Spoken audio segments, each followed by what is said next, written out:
What are you doing in here? The voice cut through the silence of the server room, but Mildred's fingers didn't stop moving across the keyboard. 3 monitors glowed in front of her, cascading lines of code reflecting in her dark eyes. Fixing your company. Her voice was steady, calm. She didn't look up. Roy Spencer, CEO of Spencer Global Technologies, stepped closer. His gray suit was rumpled, his blue tie loosened after another 18-hour day trying to save his father's legacy. You're the cleaning woman. I'm a woman who cleans. Now she turned to face him, her red headscarf catching the monitor's light. I'm also the person who knows something about your CTO you don't know. Roy's world tilted. Excuse me? Who do you think you are? How dare you? Before we jump back in, tell us where you're watching from.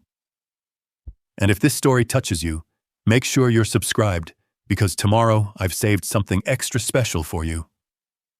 Now, let's continue.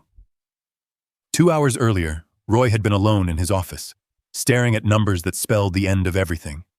The financial projections glowed on his screen like a death certificate. Revenue down 72%. Client retention at 18%. Stock price in freefall. Every metric told the same story. Spencer Global Technologies was dying, and no one could stop it. 19 days. That's all he had left. Roy rubbed his eyes, feeling the weight of exhaustion settle into his bones. 32 years old, and he was about to become the man who destroyed his father's empire. The thought made him sick. His father's photograph sat on the corner of his desk. Richard Spencer, the man who'd built this company from nothing, who'd turned a small logistics startup into an $800 million giant, who'd believed his son could carry the torch. Roy had been so sure he could. 5 years as CEO, and he'd expanded into new markets, doubled their client base, positioned Spencer Global as an industry leader. Everything had been perfect. Then the breach happened. Someone had infiltrated their core infrastructure 12 months ago, encrypted everything. Distribution networks crashed overnight. Client data vanished into digital black holes. Proprietary algorithms that had taken years to develop simply disappeared. Within 3 weeks, their stock price plummeted 40%. Competitors circled like sharks sensing blood. Roy had thrown everything at the problem. He'd hired the best cybersecurity firms money could buy, brought in consultants from Silicon Valley, experts from Boston, specialists from overseas. 500 of them over 12 months. Each one promised solutions. Each one failed. The parade of expensive failures had become a grotesque routine. They'd arrive with confidence, armed with impressive credentials and technical jargon.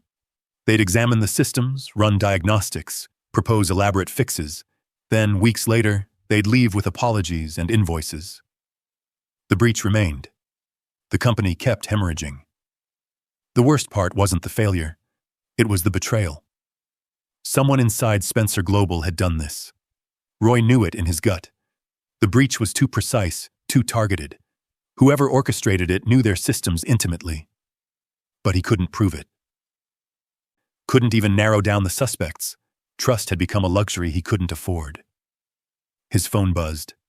Another email from the board.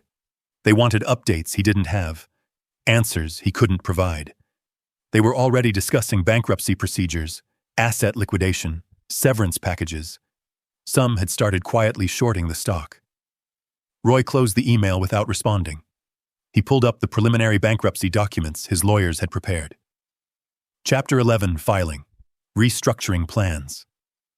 The legal language tried to make failure sound dignified, but Roy saw through it. This was surrender. This was the end of his father's dream. His hand hovered over the signature line. Somewhere in this building, janitorial staff worked through the night. Security guards made their rounds. The company continued its death march, oblivious to how close the end had come. In 19 days, most of them would be unemployed. The thought hollowed him out. Roy signed the first page, then the second. His signature looked unfamiliar, like it belonged to someone else. That's when he heard it. A sound so faint he almost missed it. The rapid clicking of a keyboard coming from somewhere down the corridor. Roy frowned. This floor should be empty. The tech teams had given up months ago. The server room had been abandoned after the last failed recovery attempt. He stood, his chair scraping against the floor. Maybe it was security. Maybe someone had forgotten to log out. Or maybe, a paranoid voice whispered, it was whoever had sabotaged them, returning to admire their work. Roy moved down the corridor, following the sound. The lights were dimmed for the night shift, casting long shadows. His footsteps echoed on polished floors that someone cleaned every evening without him ever noticing who. The server room door was ajar. Light spilled into the hallway. The clicking grew louder. Roy pushed the door open. That's when he saw her. A woman sat at the terminal, her back to him. She wore the light blue uniform of the cleaning staff, a red headscarf tied around her head, her long braided hair falling down her back. 3 monitors surrounded her, displaying code that moved too fast for Roy to follow. Her fingers flew across the keyboard with the kind of speed and precision that spoke of deep expertise. For a moment, Roy just stood there, trying to make sense of what he was seeing. Then instinct kicked in. Months of paranoia, of betrayal, of watching his company die while strangers picked through its bones. "What are you doing in here?" The confrontation that followed had upended everything Roy thought he knew. Now, sitting beside Mildred R. Jefferson as she explained the conspiracy that had nearly destroyed his company, Roy felt something he hadn't experienced in months. Hope. "David Fitzgerald," Mildred said, pulling up another screen. "Your CTO. He's been working with Quantum Industries for 18 months. They wanted your client list and your routing algorithms. The breach wasn't meant to destroy you immediately. It was meant to weaken you slowly, drive down your stock price, force you into bankruptcy. Then Quantum swoops in, buys your assets for pennies, and gets everything they wanted." Roy stared at the evidence. Email exchanges between Fitzgerald and Quantum executives. Wire transfers to offshore accounts. Code signatures that proved Fitzgerald had personally installed the backdoor that allowed the breach. "Why?" His voice came out hollow. "David's been with us for 8 years. I trusted him. Quantum offered him Chief Innovation Officer, triple his salary. Stock options worth millions." Mildred scrolled through financial documents. "He's been positioning himself for months. Once Spencer Global collapses, he moves to Quantum as the hero who helped them acquire your technology." Roy felt sick. "How long have you known?" 3 months. I figured it out while emptying trash bins on the executive floor." Mildred's voice held no bitterness, just statement of fact. "Fitzgerald got sloppy, left printouts of encrypted code in his recycling. I recognized the signature structure. After that, it was just a matter of tracking his digital footprint." "Why didn't you say something?" Mildred finally looked at him fully. In the monitor's glow, her eyes held a mixture of intelligence and something harder. Resignation, maybe, or understanding born from experience. "Would you have listened? A cleaning woman walks into the CEO's office claiming your CTO is a traitor. You would have called security." Roy wanted to deny it. He couldn't. "I can fix this," Mildred continued. "I can reverse the breach, rebuild your infrastructure, and make it stronger than before. But it'll take time. And trust." "How much time?" 72 hours. Roy looked at the evidence on the screens, then at the woman who'd been invisible in his company for 2 years. Everything in him screamed that this was impossible, that solutions didn't come from people who mopped floors, that genius announced itself with credentials and pedigree, but 500 experts with perfect credentials had failed. And this woman, in her cleaning uniform, had done in 3 months what they couldn't do in a year. Sometimes, Roy realized, you had to be desperate enough to see what was right in front of you all along. "What do you need?" Mildred's smile was small but real. "Full system access, complete authority over the infrastructure, and for you to trust me, even though you have no reason to." Roy thought about the bankruptcy documents on his desk, about his father's photograph, about 19 days until the end of everything. "You have it. All of it." He met her eyes. "Save my company, Mildred R. Jefferson." She turned back to the keyboard, her fingers already moving. Already started. The code on Mildred's screens moved like living poetry. Roy watched her fingers dance across the keyboard. executing commands he barely understood, despite his business degree and 5 years running a tech company. She navigated through layers of encrypted systems with the confidence of someone who'd built them herself. "The polymorphic virus is elegant. I'll give Fitzgerald that," Mildred said, pulling up a new window.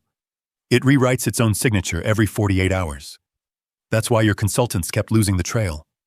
By the time they identified one iteration, it had already evolved into something else." Roy leaned closer, studying the cascading lines of code. "How did you track it?" "I didn't track the virus. I tracked the behavior." Mildred highlighted a section of code in red.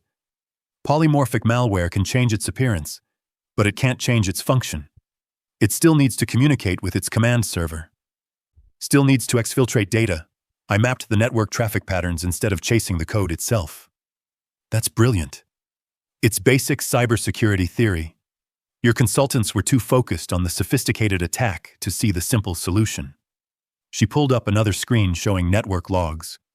"See these data packets? They spike every Tuesday and Thursday at 3 a.m. Same volume, same destination IP address, same encryption protocol. The virus changed, but the theft pattern never did." Roy felt something cold settle in his stomach.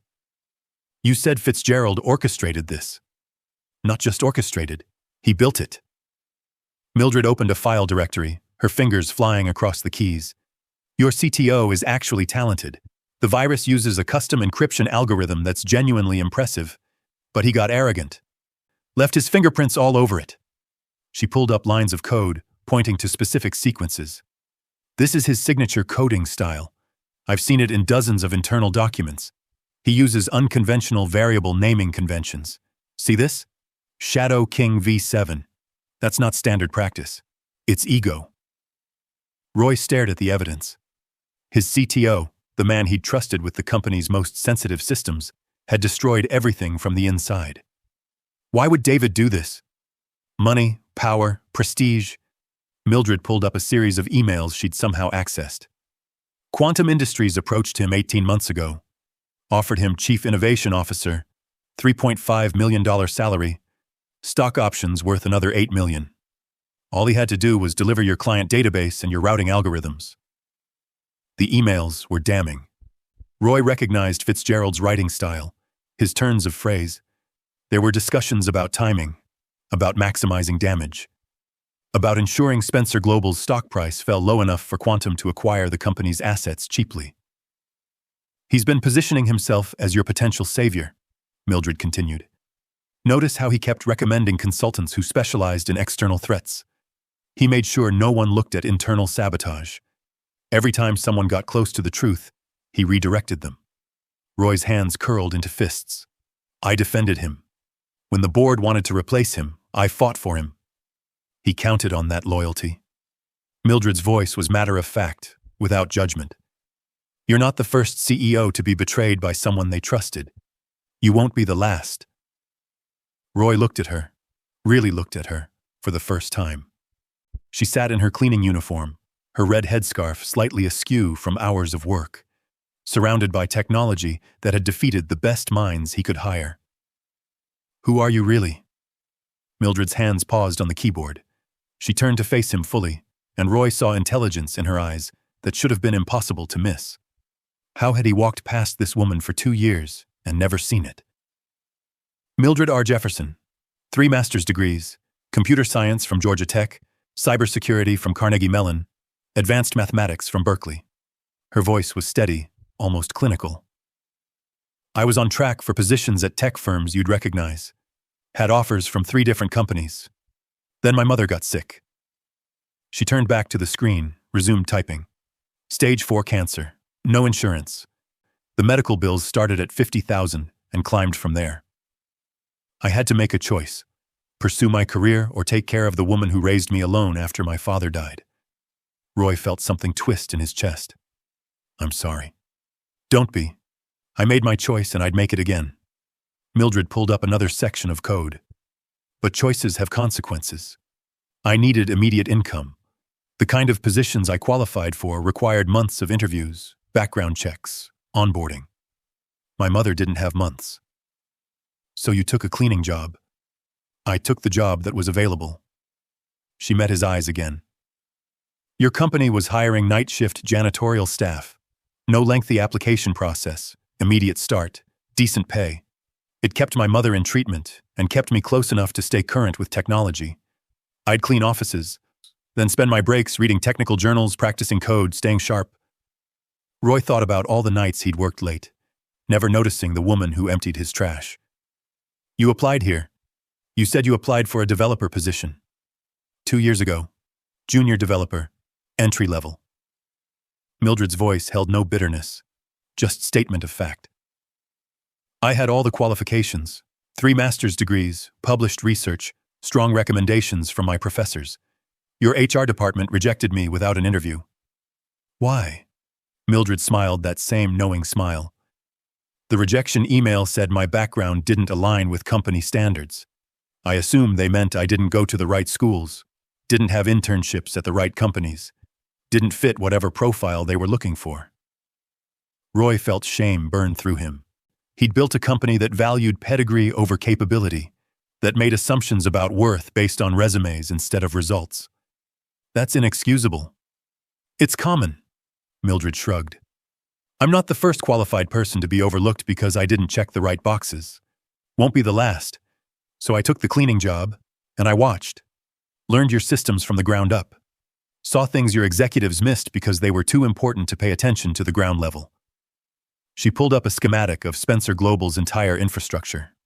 I know every server in this building, every security protocol, every vulnerability. Your technical team works on pieces of the system. I see the whole thing. While they're in meetings discussing theory, I'm here at night watching how it actually functions. For 3 months you've known about Fitzgerald. For 3 months I've known everything. Mildred's fingers flew across the keyboard, pulling up file after file of evidence. I know he has 3 other senior managers helping him. I know which systems they've compromised. I know the exact day they plan to execute the final phase of the attack. I know how to stop all of it. Roy's mind reeled. Why didn't you say something? Mildred stopped typing. She turned to face him, and for the first time, he saw a flash of something deeper than professional detachment. Hurt, maybe, or disappointment. Would you have listened? Seriously, Mr. Spencer. If a cleaning woman walked into your office 2 months ago and said your CTO was betraying you, what would you have done? Roy wanted to say he would have investigated. He wanted to believe he was the kind of leader who valued information regardless of its source. But he knew the truth. I would have thought you were crazy. Exactly. Mildred turned back to her screens.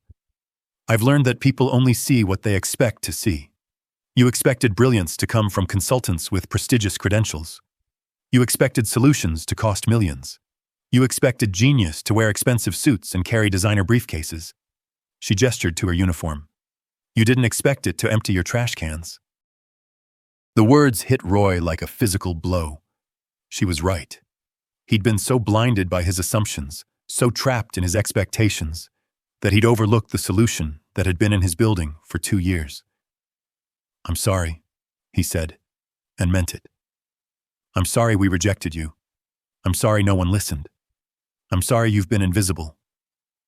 Mildred's expression softened slightly. Apologies are nice. Action is better. What do you need? I need you to decide right now what kind of leader you want to be. She pulled up a final screen showing the full scope of Fitzgerald's conspiracy. I can fix everything he broke. I can rebuild your infrastructure stronger than before. I can save your company and turn it into something revolutionary. But I need complete access, absolute authority, and your trust. Roy looked at the evidence, then at Mildred. Everything he'd believed about business, about leadership, about worth, had been wrong. 500 consultants had failed because they approached the problem with the same assumptions he had. This woman had succeeded because she saw what everyone else missed. His company was 19 days from bankruptcy. He had nothing left to lose and everything to gain. How long will it take? 72 hours, 3 days of non-stop work. Mildred met his eyes. But I need to know you're committed, because once I start, Fitzgerald will know someone's onto him. This becomes a race. Roy thought about his father's photograph on his desk. About the 800 employees who'd lose their jobs if Spencer Global collapsed. About the legacy he'd been hours away from destroying. He pulled his phone from his pocket and opened his company directory. With a few taps, he granted Mildred's system administrator access to every network in the building. "You have 72 hours and unlimited authority." He met her eyes. "Save my company, Mildred R. Jefferson." Mildred looked at her phone as the access permissions flooded in. For just a moment, Roy saw something vulnerable cross her face. Relief, maybe. Or vindication. Then her professional mask returned. She cracked her knuckles and turned to the keyboard. "Already started. But you should know something before we go further." "What?" "When I'm done, your infrastructure won't just be fixed. It'll be revolutionary. I've been designing improvements for 2 years while I cleaned these offices." She pulled up schematics that made Roy's head spin. "What I'm about to build will change everything about how logistics technology works." Roy leaned forward, studying the designs. Even with his limited technical knowledge, he could see the elegance of her solutions. "This is incredible." This is what happens when you finally give genius a chance to prove itself. Mildred's smile was fierce now, triumphant. "Now get comfortable, Mr. Spencer. You're about to get an education in what you've been missing." Her fingers flew across the keyboard, and Roy watched the beginning of a transformation that would change not just his company, but his entire understanding of where brilliance really lives. The first 12 hours disappeared in a blur of code and coffee. Roy watched Mildred work with a focus that bordered on supernatural. Her fingers never stopped moving across the keyboard. Her eyes tracked multiple screens simultaneously, processing information faster than he could follow. She spoke occasionally, narrating her actions in technical language he only half understood. "Isolating the command and control server," she murmured, pulling up a network diagram. "Fitzgerald routed it through 3 proxy servers in Eastern Europe. Smart, but not smart enough. I'm tracing the data flow backward, following the encryption keys." Roy sat in a chair he'd pulled beside her, holding a notepad he'd long since stopped writing in. "What can I do?" "Stay out of my way." Mildred's tone wasn't unkind, just distracted. "And call down to the executive kitchen. Tell them to send up anything with caffeine and protein. I'm going to need fuel." Roy made the call. 20 minutes later, a confused kitchen worker arrived with sandwiches, energy drinks, and 3 pots of coffee. The worker's eyes lingered on Mildred in her cleaning uniform, surrounded by technology, but said nothing. "Thank you," Mildred said without looking up. "Leave everything on that table." Hour 15, and Mildred had mapped the entire conspiracy. There. She pulled up an organizational chart, highlighting 4 names in red. David Fitzgerald, obviously, but he had help. Kenneth Albright, VP of Infrastructure, Patricia Vance, Director of Client Relations, and James Kellerman, Senior Network Administrator. Roy stared at the names. People he'd worked with for years. People he'd trusted. What did they get out of this? Kellerman gets a senior position at Quantum Industries, $2 million signing bonus. Vance gets SVP of Business Development, $3 million. Albright gets Chief Operating Officer, $5 million plus equity. Mildred pulled up email exchanges, financial documents, contracts already drafted and signed. They've been planning their exits for months, just waiting for Spencer Global to collapse so they can step into their new roles. Roy felt sick. How did I miss this? You trusted the wrong people. It happens. Mildred's voice was matter-of-fact as she continued working. But you're going to need to decide how to handle them. Criminal charges, civil suits, quiet terminations. That's not my department. What is your department? Fixing what they broke and making sure it never happens again. Her fingers flew across the keyboard, executing commands that seemed to rebuild entire systems in real time. By the time I'm done, your infrastructure will be unhackable. Well, nothing's truly unhackable, but it'll be close. Roy watched numbers and diagrams cascade across her screens. You're not just reversing the damage. No, I'm rebuilding everything from the ground up. Mildred pulled up architectural schematics that looked like something from a science fiction film. Your current system is 15 years old, patched together with outdated protocols and legacy code. It was vulnerable before Fitzgerald attacked it. I'm creating something entirely new. How new? Mildred paused, her hands hovering over the keyboard. She turned to look at him, and Roy saw excitement in her eyes for the first time.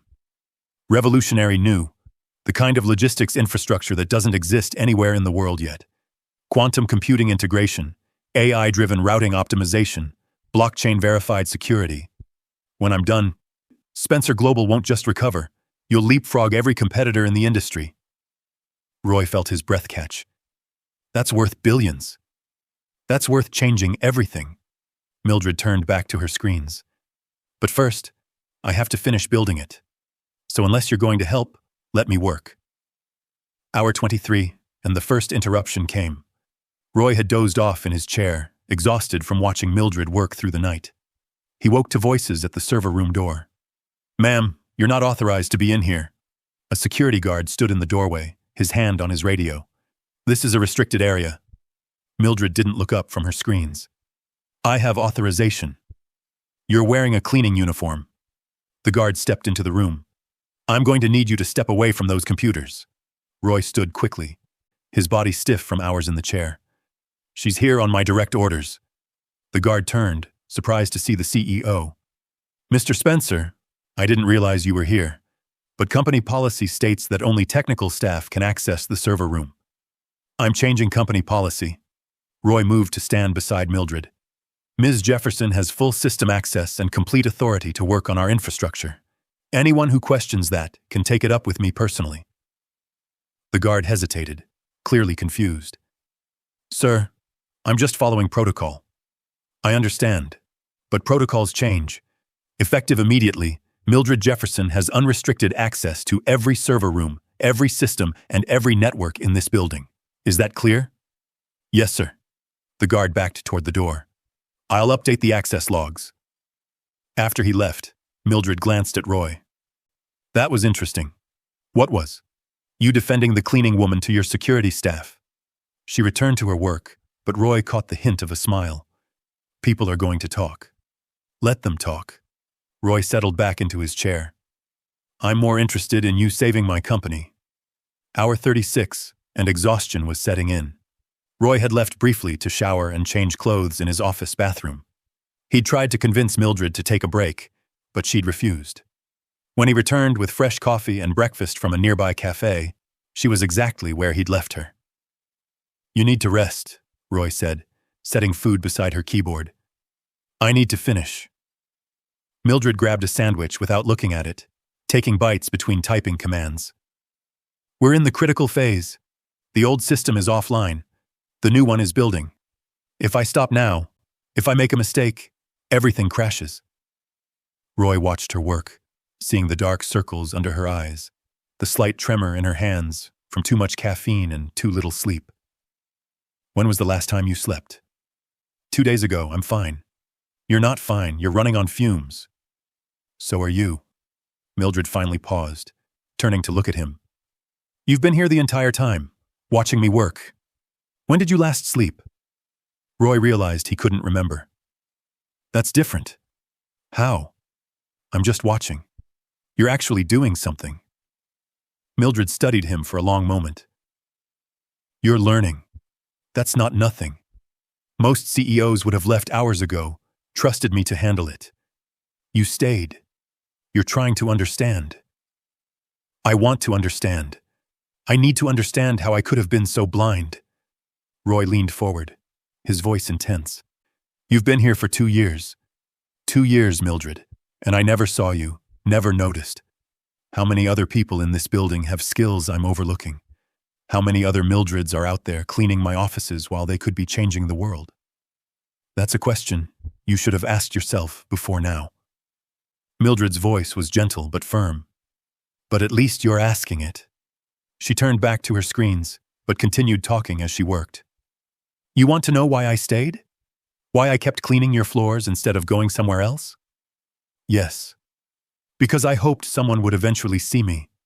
I hoped that brilliance would be enough, that results would speak louder than resumes. She pulled up another window, her fingers never stopping. I'm good at what I do, Roy. Really good. And I knew that if I stayed, If I kept learning your systems, eventually an opportunity would come. I just didn't expect it to come like this. Roy felt something shift in his chest. Respect, certainly, but also something deeper. Admiration for her persistence, her dignity, her refusal to let circumstances define her worth. For what it's worth, he said quietly. I see you now. Mildred's hands paused for just a second. I know you do. That's why I'm still here. Hour 48, and the building was waking up. Early morning staff began arriving. Roy heard voices in the corridors, footsteps passing the server room. Twice, executives stopped at the door, confused to see the CEO sitting beside a woman in a cleaning uniform, both surrounded by computer equipment. David Fitzgerald appeared at hour 51. Roy's CTO stood in the doorway, his expression shifting from confusion to alarm as he took in the scene. Roy, what's going on? Roy stood slowly, positioning himself between Fitzgerald and Mildred. System maintenance. I wasn't informed about any maintenance. Fitzgerald's eyes moved to Mildred, recognition flickering across his face. Why is cleaning staff in the server room? She's not cleaning staff. Roy kept his voice level, watching Fitzgerald carefully. She's fixing what you broke. Fitzgerald's face went pale. I don't know what you're talking about. Yes, you do. Roy pulled out his phone, showing the evidence Mildred had compiled. Quantum Industries, the polymorphic virus, 18 months of sabotage. I know everything, David. For a moment, Fitzgerald looked like he might deny it. Then his expression hardened. You can't prove anything. Actually, Poe, I can. Mildred spoke without turning around. Every email, every transaction, every line of malicious code traced back to you. I've sent the complete evidence package to the FBI, the SEC, and Spencer Global's legal team. You're done, Mr. Fitzgerald. Fitzgerald's hand moved toward his phone. Roy stepped forward, blocking him. Security is already on their way. Don't make this harder than it needs to be. Two security guards appeared in the doorway. Roy nodded to them. Escort Mr. Fitzgerald to the conference room and wait there. The authorities are coming. As they led Fitzgerald away, he turned back to Roy. You're making a mistake. You'll never recover from this. The company is finished. Roy met his eyes steadily. No, David. You're finished. The company is just getting started. Hour 68, and the transformation was nearly complete. Mildred worked through the final stages, her exhaustion visible but her focus unbreakable. Roy had stopped trying to understand what she was doing. He simply watched, occasionally bringing her water or food, making sure she didn't collapse. Other arrests had been made. Kenneth Albright, Patricia Vance, and James Kellerman were all in custody. The board had been notified. Emergency meetings were being scheduled. The media was starting to catch wind that something major was happening at Spencer Global. But in the server room, only two people existed. A CEO learning humility, and a genius finally getting her chance to shine. How much longer? Roy asked as dawn light filtered through the windows. An hour, maybe less. Mildred's voice was hoarse from lack of sleep. The final security protocols need to integrate with the new architecture. It's delicate work. Roy watched her fingers move across the keyboard, slower now but still precise. What you've built here, it's incredible. It's necessary. Mildred pulled up a visualization of the new system. Your old infrastructure was held together with hope and prayers.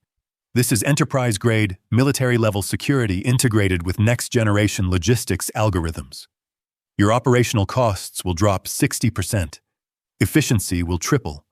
Client data will be unhackable. Roy stared at the visualization, understanding finally clicking into place. This isn't just recovery. No. Mildred allowed herself a small smile. This is revolution. When this goes live, Spencer Global becomes the most advanced logistics company on the planet. Everyone else will be playing catch-up for years. Hour 72, exactly. And Mildred executed the final command. The screens filled with green confirmation messages. Systems came online one by one, each showing optimal performance.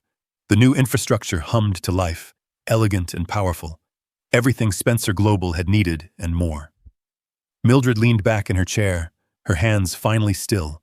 She looked at Roy, exhaustion written in every line of her face. but triumph burning in her eyes. Done.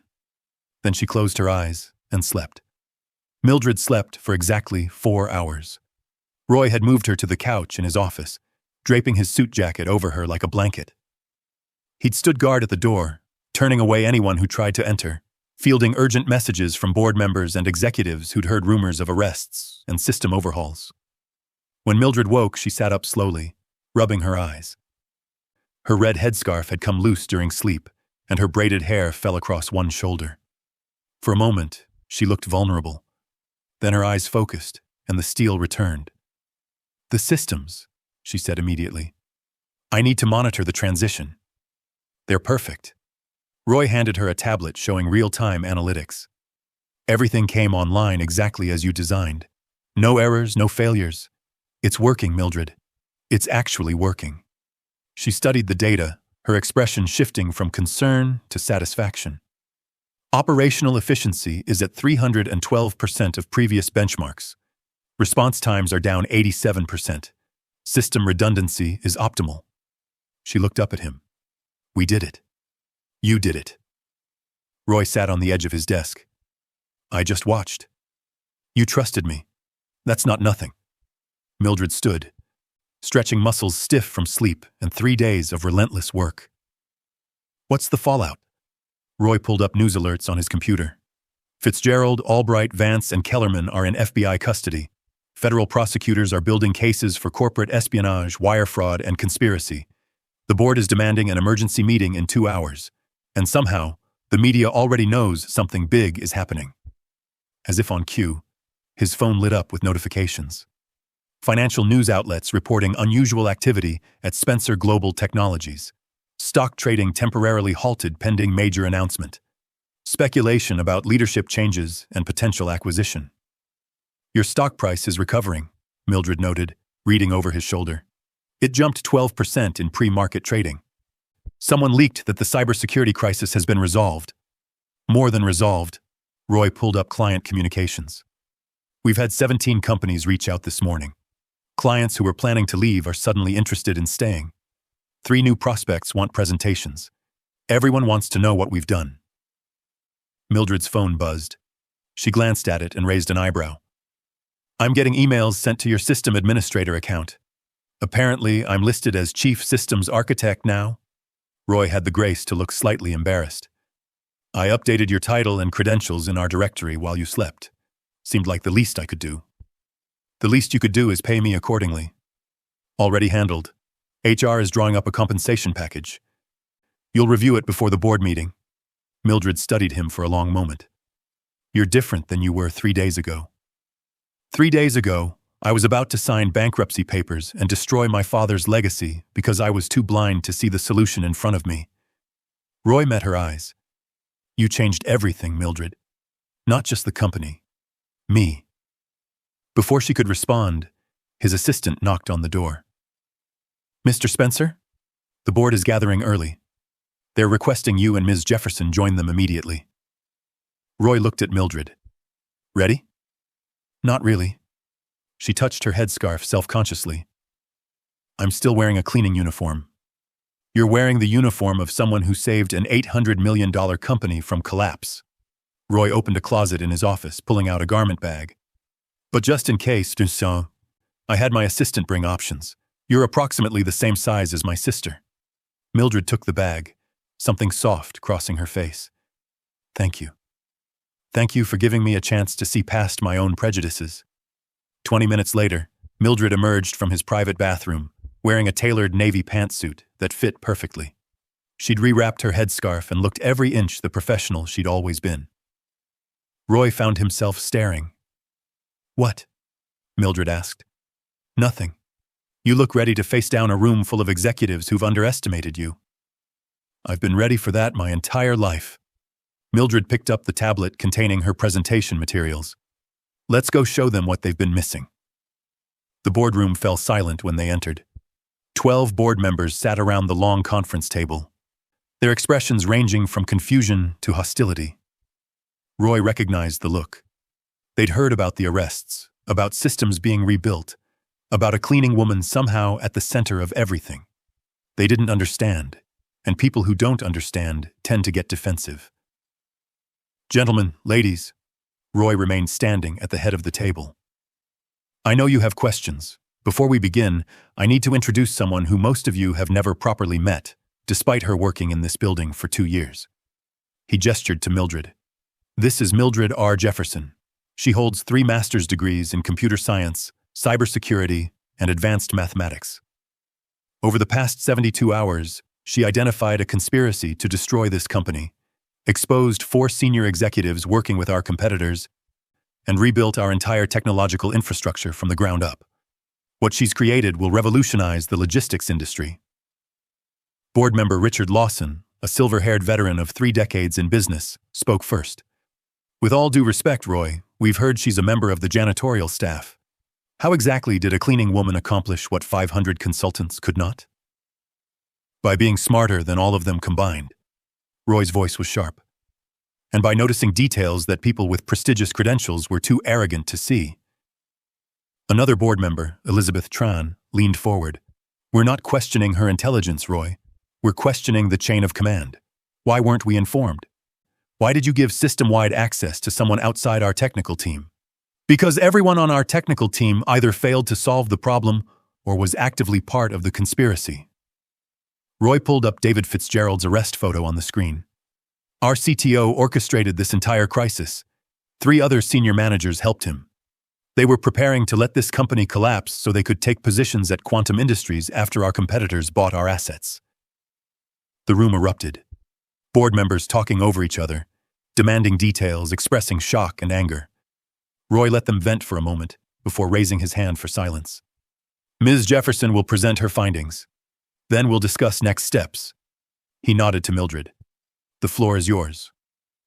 Mildred connected her tablet to the room's display system. Within seconds, evidence filled the screen. Emails between Fitzgerald and Quantum executives, financial records showing offshore accounts, technical analysis of the malicious code, network logs proving the systematic theft of company data. She spoke clearly and professionally, walking the board through 18 months of sabotage with the precision of someone who'd mapped every detail. No emotion, just facts. By the time she finished the conspiracy overview, the board members sat in stunned silence. The good news, Mildred continued, is that we've not only stopped the attack, but transformed it into an opportunity. The new infrastructure I've built doesn't just restore Spencer Global to previous functionality, it advances us years beyond our competitors. She pulled up the new system architecture. Operational costs are down 60%, efficiency is up 300%, client data security is now military grade, and I've integrated predictive AI algorithms that will optimize routing in ways that don't currently exist in the commercial market. Richard Lawson studied the schematics. This is extraordinary. Where did you learn to do this?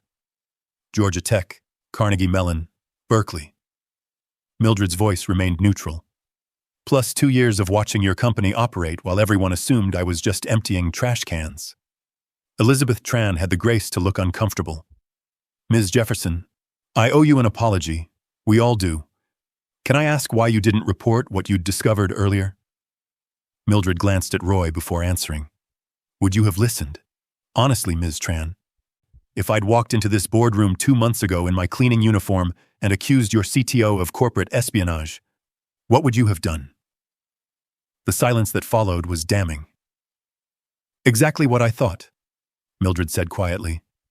I learned a long time ago that the world doesn't make space for people like me. We have to prove ourselves 10 times over before anyone takes us seriously. So I waited.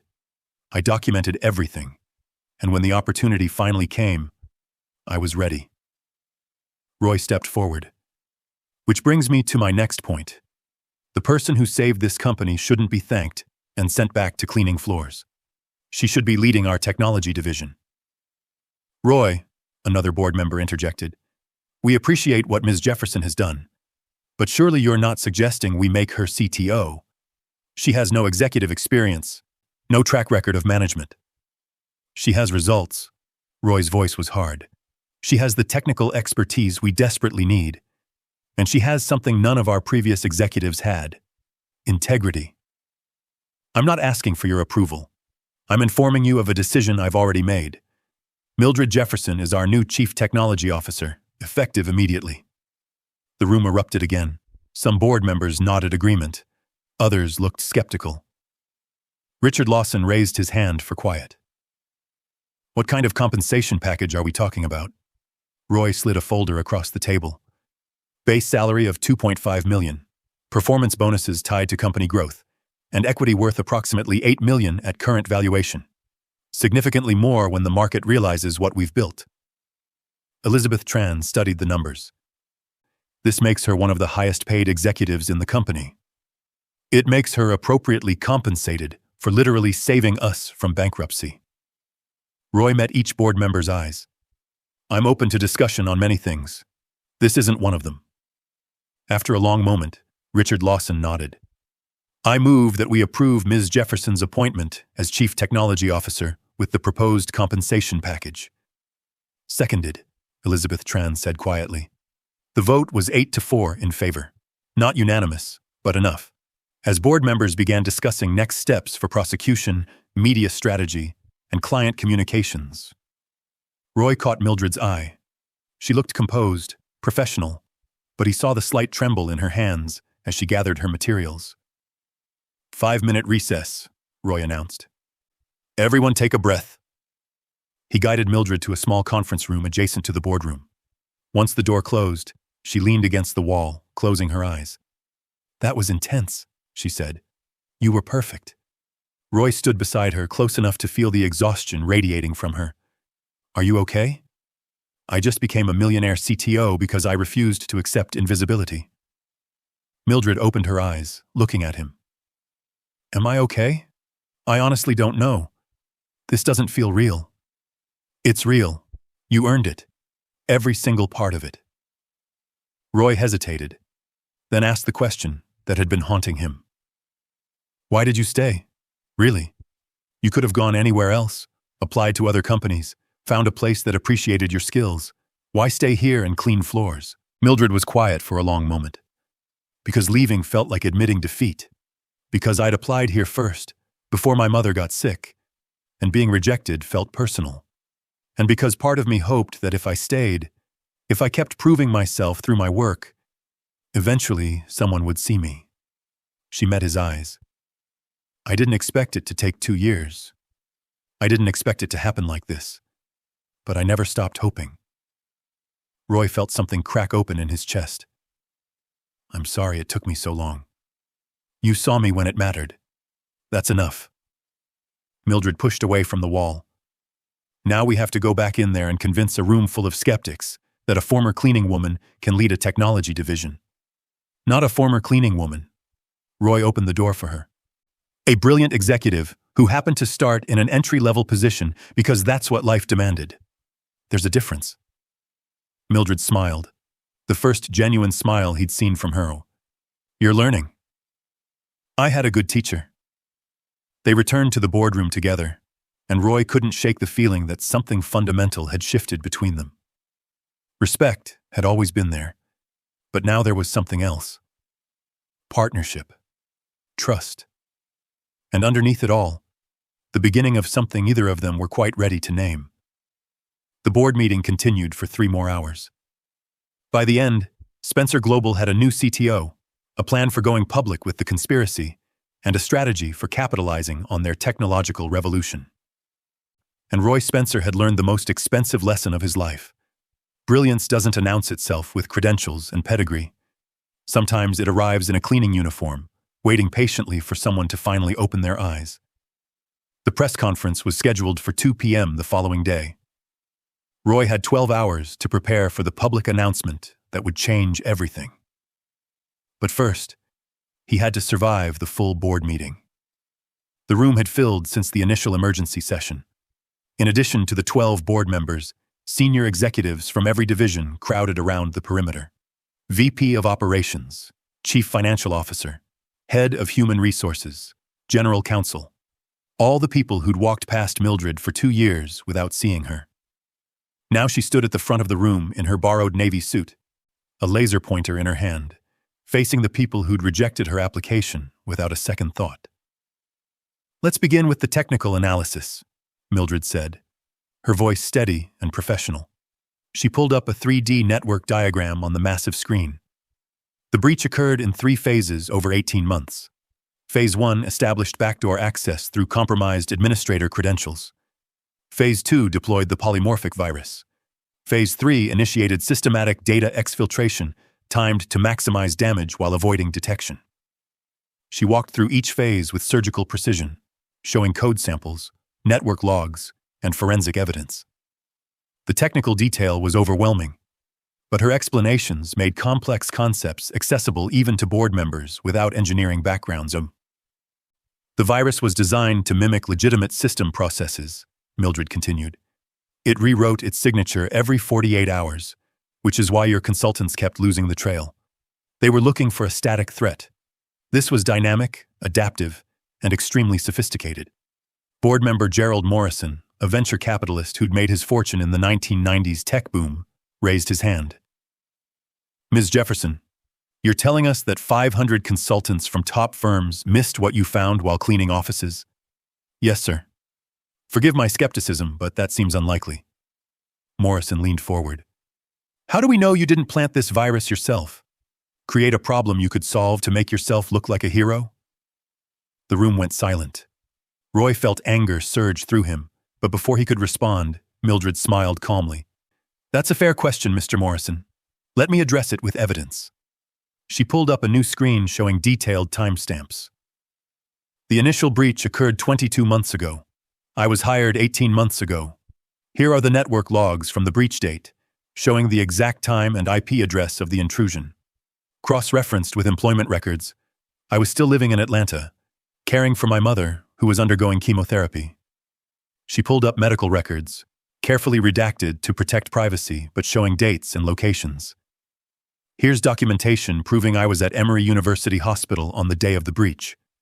Additionally, the malicious code uses encryption algorithms I've never published or discussed in any academic forum. It would be impossible for me to replicate Mr. Poole Fitzgerald's coding signature without access to his previous work. Morrison shifted uncomfortably. That's compelling, but you're not convinced. Mildred pulled up another screen. Here's independent verification from the FBI's Cybercrimes Division. They've analyzed the code and confirmed it matches patterns from previous corporate espionage cases linked to quantum industries. The forensic timeline is absolute. The virus existed before I worked here. I discovered it. I didn't create it. She met Morrison's eyes directly. If you need additional verification, I've prepared a technical report that any independent security firm can review. The evidence is irrefutable, Mr. Morrison. The only question is whether you're willing to accept that someone you dismissed as unqualified is actually more qualified than anyone you've hired. Roy wanted to applaud. Instead, he stood. Are there other questions about Ms. Jefferson's credibility? Because I'd like to move forward with prosecuting the people who actually committed crimes against this company. Elizabeth Tran spoke up. The evidence is clear. I move that we accept Ms. Jefferson's findings and direct our legal team to pursue maximum criminal and civil penalties against David Fitzgerald, Kenneth Albright, Patricia Vance, and James Kellerman. Seconded, Richard Lawson said. The vote was unanimous. Good. Roy pulled up the compensation package he'd mentioned earlier. Now we need to discuss Ms. Jefferson's role going forward. I've already announced to the initial board members that I'm appointing her as Chief Technology Officer. I'm now formally requesting full board approval. The room erupted. Multiple people tried to speak at once. Roy raised his hand for silence. Board member Carolyn West, a former Fortune 500 CEO with decades of experience, spoke first. Roy, we appreciate what Ms. Jefferson has done. But Chief Technology Officer is a position that requires extensive executive experience. She has no management background, no track record of leading teams, no history of strategic planning at this level. She has results, Roy countered. She accomplished in 72 hours what 500 consultants couldn't do in 12 months. She saved this company from bankruptcy and created technology that will revolutionize our entire industry. That's technical expertise, not leadership. West's tone was firm, but not unkind. Perhaps we should consider a different role. Senior systems architect, perhaps, or director of infrastructure security. Something that acknowledges her skills without putting her in charge of an entire division she's never managed. Roy felt his jaw tighten. Are you saying she's not qualified? I'm saying she lacks experience. She was cleaning toilets yesterday, another board member, Thomas Bradley, said bluntly. Now you want to make her a C-level executive? How does that look to our stakeholders, to our clients? We need stability and credibility right now, not radical experiments in social mobility. The room went quiet. The words hung in the air like poison. Roy stood slowly, his voice deadly calm. Let me make something very clear. The woman who was cleaning toilets yesterday has 3 master's degrees from institutions more prestigious than where most of you went to school. She has published research in academic journals. She has technical expertise that surpasses anyone currently working for this company. And she just saved us from complete destruction. He looked directly at Bradley. So when you talk about credibility and stability, what I hear is that you value appearance over substance. You care more about how things look than whether they actually work. That kind of thinking is exactly what allowed Fitzgerald to nearly destroy us. Bradley's face flushed red. That's not what I meant. Then what did you mean? Roy's voice was sharp. Because it sounds like you're suggesting that someone's previous job defines their capability. That cleaning toilets somehow erases 3 master's degrees and demonstrable genius. Is that really the argument you want to make?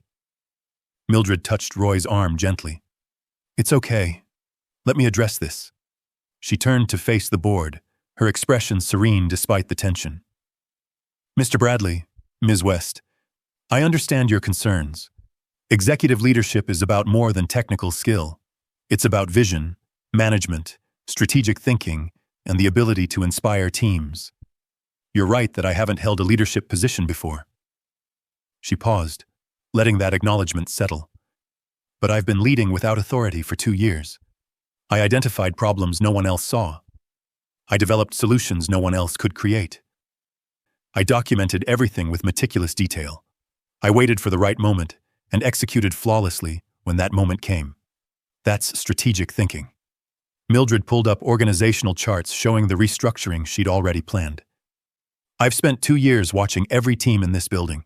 I know who's competent and who's coasting. I know which systems need immediate attention and which can wait. I know where we're vulnerable and how to fix it. I may not have a traditional executive background, but I have something more valuable. Complete understanding of this company from the ground up. She met West's eyes. You're asking if I can lead. I'm asking if you're willing to let me prove it. Give me 6 months. If my division underperforms, if morale suffers, if I demonstrate I can't handle the responsibility, then demote me. But give me the chance to show you what I can do when someone finally gives me authority to match my ability. The room was silent. Roy watched board members exchange glances, having silent conversations with their eyes. Finally, Richard Lawson spoke. I've spent 40 years in business. I've seen a lot of executives with impressive resumes fail spectacularly. I've also seen a few people with unusual backgrounds exceed every expectation. He looked at Mildred. What you did in 72 hours is unprecedented. I'm willing to bet on you. As am I, Elizabeth Tran added. But I want quarterly performance reviews, and I want Roy to personally oversee the transition. Agreed, Roy said immediately. Carolyn West studied Mildred for a long moment. Against my better judgment, I'll vote yes, but I'm holding you to that 6-month timeline. Ms. Jefferson, prove yourself or step aside. Fair enough, Mildred said. The vote was called, 8 in favor, 4 against. Mildred Jefferson was officially Chief Technology Officer of Spencer Global Technologies. Roy pulled up the compensation package. Base salary of $2.5 million annually, performance bonuses tied to company growth metrics, and equity comprising 0.3% of the company, worth approximately $8 million at current valuation. The stunned silence was absolute. That makes her one of the top 5 highest-paid executives in the company, Gerald Morrison said slowly. It makes her appropriately compensated for saving us from bankruptcy, Roy corrected. The equity vests over 4 years, incentivizing her to stay and continue building. Any objections? Thomas Bradley shook his head in disbelief. This is insane. We're making a former janitor a millionaire based on one successful project? We're compensating exceptional talent at market rate, Roy said coldly. Or would you prefer she take her revolutionary technology to one of our competitors? Because I guarantee Quantum Industries would hire her in a heartbeat, despite their role in trying to destroy us. The compensation package passed by the same 8-4 margin.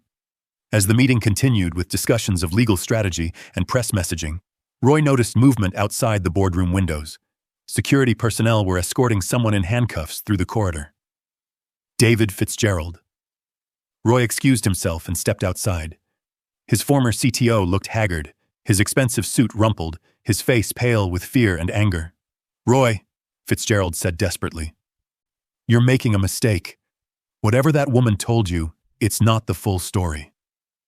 The FBI has the full story, so does the SEC, so do federal prosecutors.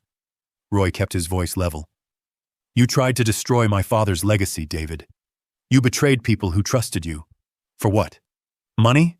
A better title? You don't understand the pressure, Fitzgerald hissed. The expectations. I've worked for this company for 8 years, and I was still just the CTO. Quantum offered me a chance to be more. And now you'll be a federal prisoner. Roy stepped back. I hope it was worth it. As security led Fitzgerald away, Roy felt a hand on his shoulder. Mildred had followed him out. Are you okay? She asked. I trusted him. For 8 years, I trusted him. Roy ran a hand through his hair. How many other people have I trusted who didn't deserve it? How many people did I overlook who did? You're learning, Mildred said quietly. That's what matters. They returned to the boardroom for final preparations. The press conference was confirmed for the next day. Legal was preparing statements. HR was drafting internal communications. The machinery of corporate crisis management ground into motion. As board members filed out, Roy overheard Thomas Bradley talking with Gerald Morrison near the door. This is a PR stunt, Bradley muttered. Affirmative action theater. He's promoting her because of optics, not merit.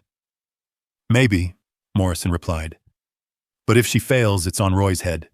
We voted for a 6-month trial. Let's see if she's actually as brilliant as she claims. Roy felt anger surge again, but Mildred's hand on his arm stopped him. Let them talk, she said softly. I'll prove them wrong the way I always have. Through results. You shouldn't have to.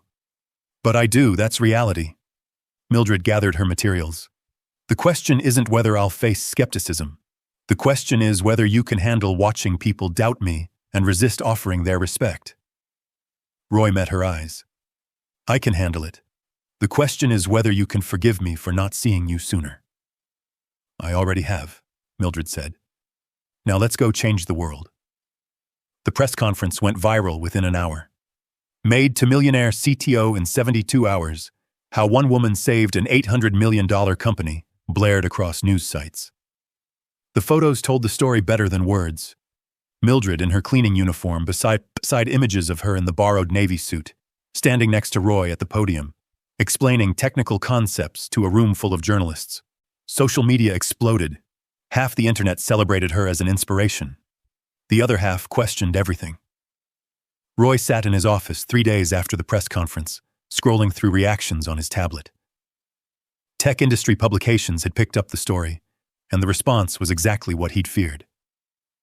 Spencer Global's Cinderella CTO, Inspiring Story or Dangerous Precedent, read one headline. Tech industry questions credentials of former janitor now leading major company, said another. The think pieces were worse. Op-eds from CEOs at competing firms, all carefully worded to sound reasonable while dripping with condescension. While we applaud Spencer Global's commitment to diversity, wrote the CEO of a Silicon Valley logistics firm, himself a Stanford graduate, one cannot help but question whether a single successful project qualifies someone for C-level leadership.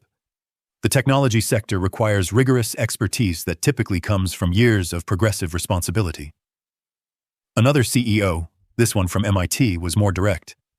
This appears to be either a publicity stunt or an extraordinarily lucky accident. Time will tell whether Ms. Jefferson's solutions hold up under real-world pressure. Roy threw the tablet onto his desk in disgust. Reading the reviews? Mildred stood in his doorway, holding 2 cups of coffee. She'd moved into her new office down the hall, but still dropped by his several times a day. They're calling you lucky, unqualified, suggesting I promoted you for optics. Roy accepted the coffee gratefully. It's infuriating. It's predictable. Mildred sat in the chair across from him, the same chair he'd pulled beside her terminal in the server room. People who've never had to prove themselves don't understand those of us who prove ourselves constantly. You shouldn't have to deal with this. But I do. The question is whether you can handle it. Mildred sipped her coffee. Because this is just the beginning, Roy. Wait until we go to industry conferences. Wait until I have to negotiate contracts with clients who remember me cleaning their offices. Wait until I try to hire top talent who question why they should work for someone without a traditional executive background.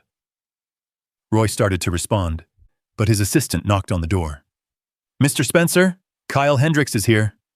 Roy's VP of Engineering entered without waiting for permission. Hendricks was 45, Harvard-educated, with 15 years of experience at major tech firms. He'd been with Spencer Global for 3 years and considered himself next in line for CTO. We need to talk, Hendricks said, not bothering to acknowledge Mildred. About? Roy kept his voice neutral. About the new protocols your CTO is trying to implement. Hendricks dropped a tablet on Roy's desk. She's requiring my entire team to rebuild systems that are functioning perfectly fine. It's a waste of resources and time. Mildred leaned forward. Those systems have vulnerabilities that Fitzgerald exploited. If we don't rebuild them properly, we're leaving ourselves open to future attacks. Hendricks finally looked at her, his expression dismissive. With all due respect, I've been building enterprise systems for 15 years.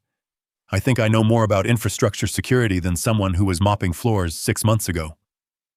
The room went cold. Roy stood slowly. Kyle, I'm going to give you one chance to rephrase that. I'm stating facts. Hendricks crossed his arms. Look, I'm sure Ms. Jefferson is very talented at whatever she did during those 72 hours. But running a technology division requires management experience, strategic vision, and credibility with engineering teams. She doesn't have any of that. She has my complete confidence, Roy said quietly, and she has authority over every technical system in this company. That includes your team.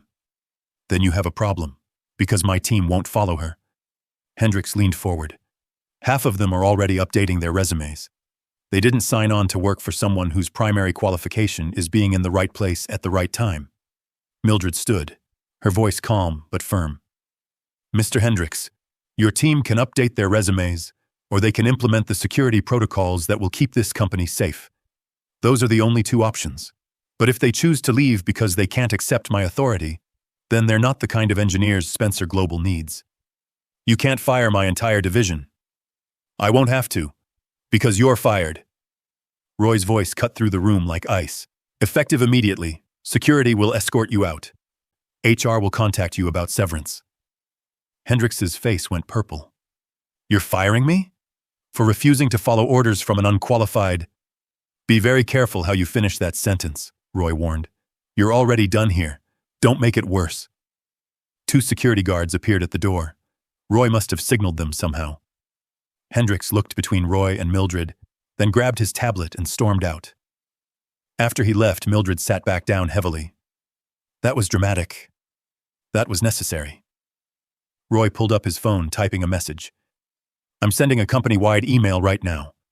Anyone who questions your authority or refuses to implement your protocols will face immediate termination. No warnings, no second chances. That might make you more enemies than allies. I don't care. Roy hit send. You saved this company. You earned your position. I won't let people undermine you because they're uncomfortable with how fast you rose. Mildred was quiet for a long moment. Thank you. You don't have to thank me for doing the bare minimum of being a decent leader. But the resistance didn't stop with Hendricks's firing. Over the next 2 weeks, Mildred faced a constant stream of subtle sabotage, meetings scheduled without including her, technical decisions made without her input. Senior engineers forgetting to copy her on critical emails. She handled it with grace Roy found remarkable. She documented every instance, addressed issues professionally, and never lost her temper. But he saw the toll it took, the tension in her shoulders, the exhaustion in her eyes. 3 weeks after the press conference, Roy found her in his office late at night. She sat in the dark, staring out at the city lights. "Couldn't sleep?" he asked, flipping on a desk lamp. "Couldn't stop thinking." Mildred didn't turn around. "Do you know what Jonathan Price said to me today?" Jonathan Price was their director of systems integration. 40 years old, Princeton educated, impeccable credentials. "What?" He asked if I needed help understanding the technical documentation he'd prepared. Said he knew it was probably above my level of expertise. Mildred's voice was flat. "The documentation I wrote 6 months ago, before anyone knew who I was. He was literally asking if I understood my own work." Roy felt anger surge through him. "I'll fire him tomorrow." "Don't." Mildred finally turned to face him. "If you fire everyone who disrespects me, we won't have a company left. This is reality, Roy. This is what it means to be someone like me in a position like this." "It shouldn't be." "But it is." Mildred stood, moving to the window beside him. "I expected it. Doesn't mean it doesn't hurt." They stood in silence for a moment, the city sprawling below them. Roy found himself acutely aware of her presence, the way her profile caught the dim light, the intelligence in her eyes even when they were tired, the strength it took to face this kind of resistance every single day. "I don't know how you do it," he said quietly. "How you stay so calm, so professional, when people constantly question whether you deserve to be here." "Because I do deserve to be here. Their doubt doesn't change that." Mildred met his eyes. "And because I have at least one person who believes in me completely.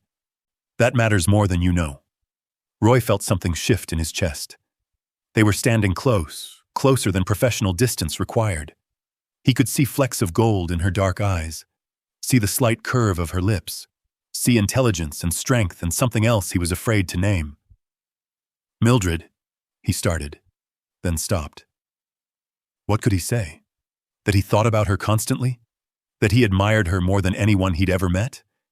That somewhere between watching her save his company and watching her face down skeptics with unshakable dignity, he'd fallen completely in love with her? He couldn't say any of that. She was his employee, his CTO. The power dynamics were impossible, and she was dealing with enough without him adding romantic complications to the mix. "Thank you," he finished lamely. "For everything you do. For staying, despite how hard this is." Mildred studied him for a long moment, and Roy had the uncomfortable feeling she could read every thought in his head. "You're welcome." She stepped back, the moment broken. "I should go. Early meeting tomorrow with the infrastructure team." "Of course." Roy forced himself to stay where he was, not to reach for her, not to do something stupid that would make everything more complicated. After she left, he stood at the window for another hour, trying to untangle the mess of feelings in his chest. Admiration, respect, attraction. Something deeper that he didn't want to examine too closely. His phone buzzed. An email from Philip Camden, CEO of their third largest client. Roy opened it with a sense of dread. "Dear Mr. Spencer, regarding the recent changes to your executive team, we have serious concerns about entrusting our logistics data to someone without proven executive experience. While we appreciate Ms. Jefferson's technical contributions during your recent crisis, we require a CTO with established credentials and industry recognition. We're requesting that you replace Ms. Jefferson with a more qualified candidate, or we will be forced to take our $50 million annual contract elsewhere. We await your response." Roy read the email 3 times, feeling his blood pressure rise with each reading. $50 million, 10% of their annual revenue, the kind of loss that would make the board question everything. He drafted 3 responses. The first was professional and diplomatic. The second was angry and defensive. The third was honest. He sent the third. "Dear Mr. Camden, Ms. Jefferson is the most qualified CTO Spencer Global has ever had. She saved this company when 500 consultants failed. She built technology that surpasses anything our competitors can offer. And she earned her position through demonstrable excellence, not connections or pedigree. If those qualifications aren't sufficient for you, then Spencer Global is not the right partner for your company. We will not be replacing our CTO to accommodate your comfort with traditional credentials. Best regards, Roy Spencer. He hit send before he could second-guess himself. The response came within minutes. Then we're terminating our contract effective immediately. $50 million gone. Roy closed his laptop and rubbed his eyes. The board would be furious. Some might call for his removal as CEO. He'd just sacrificed a major client for a principal. But he'd do it again. And again. As many times as necessary. His phone rang. Mildred. You just cost us Philip Camden, she said without preamble. You saw the email? I'm copied on all executive communications now, remember? Her voice was unreadable. $50 million, Roy. That's not insignificant. Neither are you. Roy stood, pacing his office. I won't let clients dictate who leads this company. If they can't see your value, that's their problem. Mildred was quiet for a long moment. Thank you, again. I seem to be saying that a lot lately. You don't have to thank me for doing what's right. Maybe not. But I want to. Another pause. Roy, this is going to get worse before it gets better. You know that, right? More clients will question my credentials. More industry leaders will dismiss me. The board will start wondering if defending me is worth the cost. I don't care. You should care. This is your company, your father's legacy. Don't destroy it trying to protect me. I'm not protecting you, Roy said firmly. I'm protecting the principle that talent matters more than pedigree. That results matter more than credentials. If I compromise on that, then everything we've built means nothing. Spoken like someone who's never had to prove himself, Mildred said, but her tone was gentle. But I appreciate the sentiment and the sacrifice, even if it's going to cost you. After they hung up, Roy stood at his window watching the city until dawn broke over the skyline. Somewhere out there, competitors were preparing their next attacks.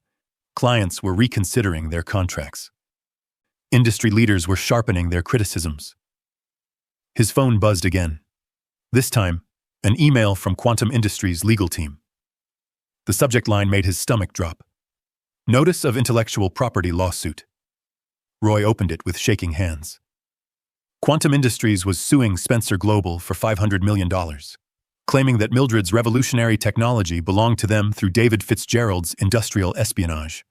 They argued that since she developed the innovations while their conspiracy was active, the intellectual property was compromised. Roy forwarded the email to Mildred and their legal team, then sat heavily in his chair. The battle, it seemed, was far from over. It was just beginning. The lawsuit landed like a bomb. Quantum Industries wasn't just suing for damages. They were claiming ownership of every innovation Mildred had created. The new infrastructure, the AI-driven routing algorithms, the revolutionary security protocols. All of it, they argued, was fruit of the poisonous tree, developed while their conspiracy was active and therefore compromised intellectual property. They're claiming $500 million in damages, Roy's general counsel, Patricia Summers, said during the emergency meeting. But the real threat is the injunction. If the judge grants it, we'll have to cease using Mildred's systems immediately. That would cripple us. Roy looked across the conference table at Mildred. She sat perfectly still, her expression unreadable. What are our chances? Honestly, 50-50. Summers pulled up legal precedents on the screen. There are cases where courts have ruled that intellectual property developed during criminal conspiracy is tainted. Quantum's argument is that Mildred created these innovations while Fitzgerald's sabotage was ongoing, making them inadmissible as Spencer Global property. That's absurd, Roy said. She created them to stop the sabotage. I agree, but Quantum has expensive lawyers who'll argue she was complicit, or at minimum, that she benefited from illegal access to systems during the conspiracy period. Summers looked at Mildred. They're going to come after your credibility hard. Your background, your timing, your rapid promotion. They'll paint you as an opportunist who exploited the crisis. Mildred finally spoke. What's your recommendation? Settlement. Quantum's willing to drop the suit for $100 million and licensing rights to your core algorithms. Summers pulled up the settlement offer. It's painful, but it eliminates the risk of losing everything in court. No. Mildred's voice was quiet but absolute. Ms. Jefferson, I understand the principle, but… No. Mildred stood, her hands flat on the table. I won't let them steal my work twice. First, they tried to destroy this company to acquire our technology. Now they're trying to claim my innovations as their own. I won't settle. I won't compromise. We fight. Roy felt something fierce and proud surge through him. Then we fight. Summers sighed. I was afraid you'd say that. Trial preparation starts immediately. We have 6 weeks before the hearing. 6 weeks turned into 6 weeks of hell. Mildred worked 16-hour days, preparing documentation, organizing evidence, practicing testimony. Roy worked alongside her, learning the technical details, understanding the legal arguments, finding ways to support her while staying out of the legal team's way. They lived in conference rooms and law offices. Late nights blurred into early mornings. Coffee replaced sleep. The pressure was relentless. 3 weeks before trial, Roy found Mildred alone in the conference room at 2 a.m., surrounded by documentation proving her independent research dating back years before she ever worked at Spencer Global. You should rest, he said, setting fresh coffee beside her. Can't. I need to organize these academic papers by date. Mildred rubbed her eyes. Quantum's claiming I couldn't have developed these algorithms independently. I need to prove I published research on similar concepts years ago. Roy sat beside her, picking up papers. Show me how to help. They worked in silence for an hour, sorting documents, cross-referencing dates, building the timeline that would prove Mildred's genius existed long before Spencer Global's crisis. At some point, their hands touched, reaching for the same paper. Both froze. The moment stretched, charged with something neither of them had acknowledged. Roy looked up and found Mildred watching him, her expression open in a way he'd never seen before. Mildred, he said quietly. Roy. She didn't pull her hand away. He leaned forward, drawn by something he couldn't fight anymore. Her eyes widened slightly, but didn't close. His heart hammered in his chest. The space between them narrowed to inches, then less. Then he stopped. Reality crashed back. The power dynamics, the optics, the trial, everything that made this impossible. Roy pulled back, running a hand through his hair. I'm sorry. That was inappropriate. I shouldn't have… Stop. Mildred's voice was firm. Don't apologize for what you feel. Apologize if you're going to keep pretending you don't feel it. Roy met her eyes. This isn't the right time. You work for me. There's a massive power imbalance. And with everything you're dealing with, the last thing you need is… Is what? Someone who sees me as an equal instead of a subordinate? Someone who values my mind and respects my strength? Someone who makes me feel less alone in this fight? Mildred leaned forward. Don't tell me what I need, Roy.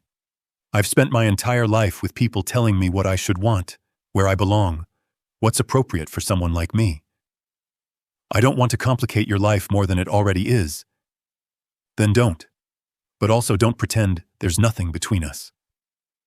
Mildred reached across the table, taking his hand deliberately. I know you feel something. I've known for weeks. And I feel it too. Roy's breath caught. You do? Of course I do. Mildred smiled, soft and real. You're brilliant, Roy Spencer. Not in the traditional sense. You don't have technical skills or advanced degrees, but you have something rarer. The ability to admit when you're wrong. The courage to change your mind. The strength to defend what's right even when it costs you everything. I'm in love with you, Roy said, the words escaping before he could stop them. Completely. Irreversibly. I've been fighting it for weeks because of the timing, the optics, the fact that I'm your boss, and you're facing enough scrutiny without adding this to the mix. But I can't keep pretending I don't feel it. Mildred stood, moving around the table to stand directly in front of him. I'm not your subordinate in my mind, Roy. I'm your equal, and I feel the same way. I've felt it since you pulled up that chair in the server room and chose to trust me when you had no reason to. Roy stood too, his hands finding her waist. This could be a disaster. People already question your credentials. If they think you got here through a relationship with the CEO, let them think what they want. I know the truth. You know the truth. Mildred's hands came up to his chest. But you're right about one thing. The timing is terrible. We're about to go into a trial that could destroy everything. I need to focus. We both do.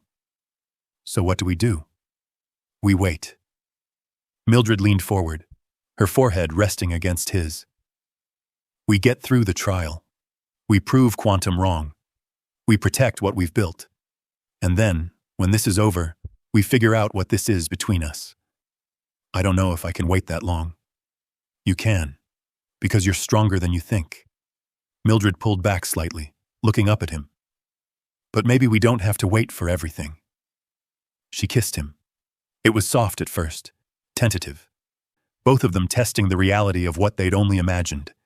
Then deeper, more certain. Roy's hands tightened on her waist. Mildred's fingers curled into his shirt. The kiss held weeks of unspoken feelings, of late nights and shared battles, of respect turning into something neither of them could deny.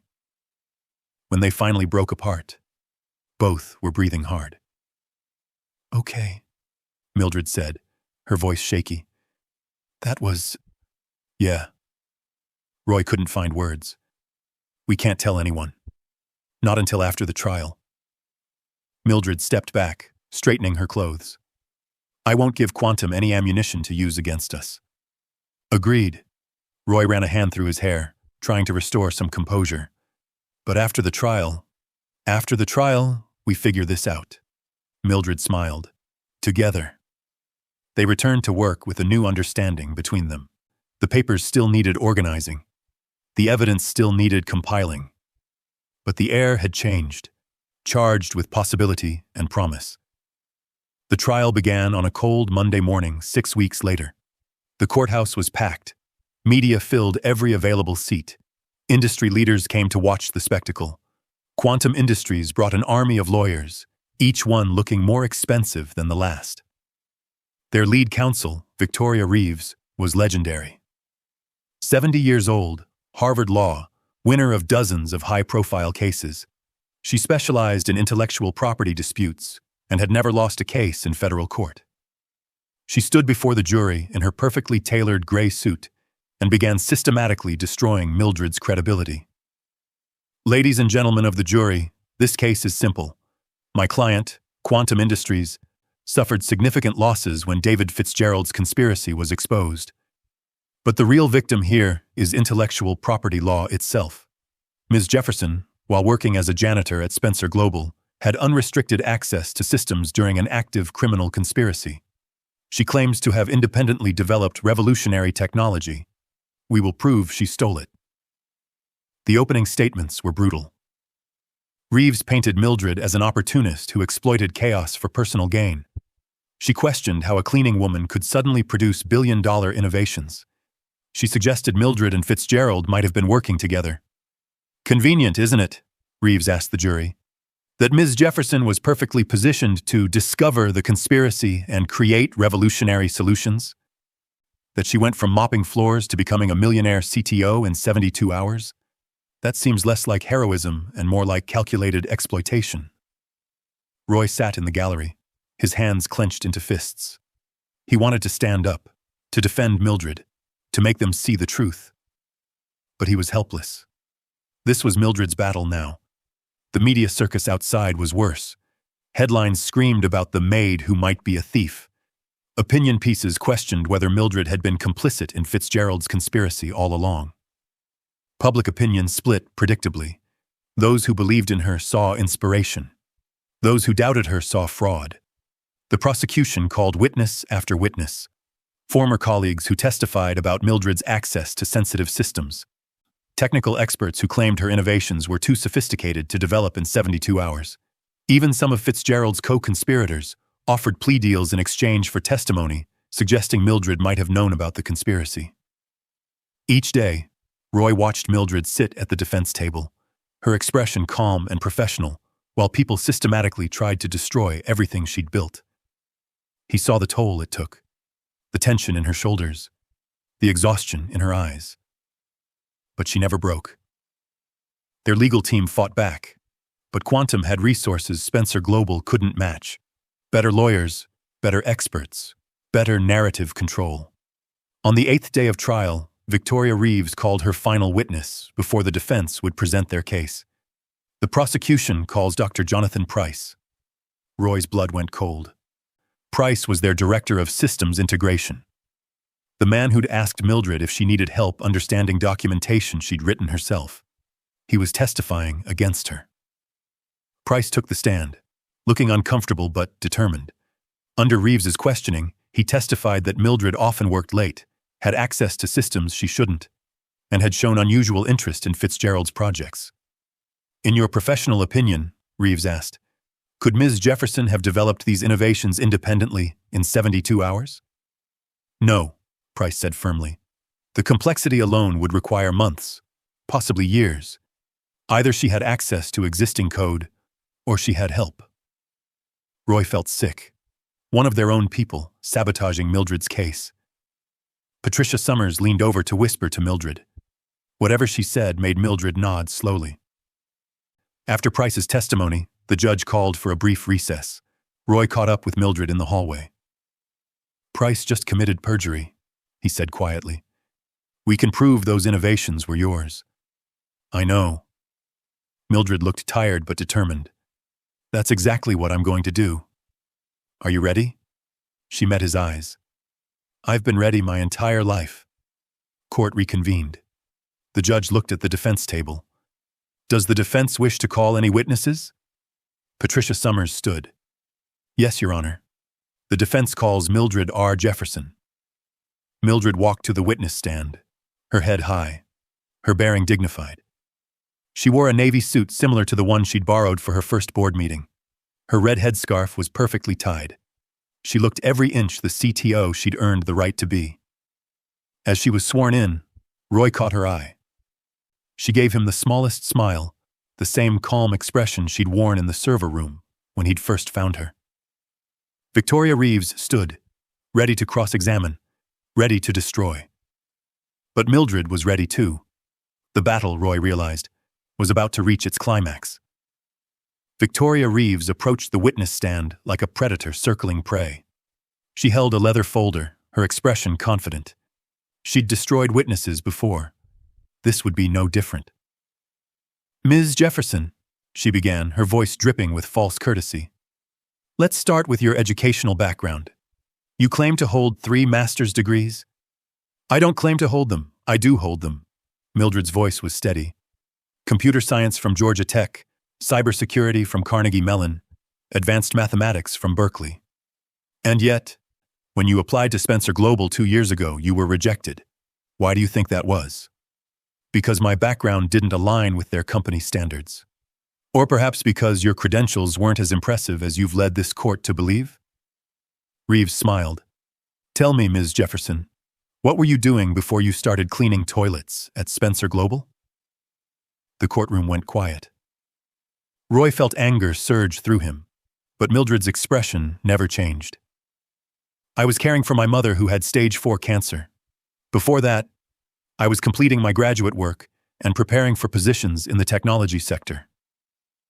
Preparing, but never actually holding those positions. Reeves paced in front of the jury.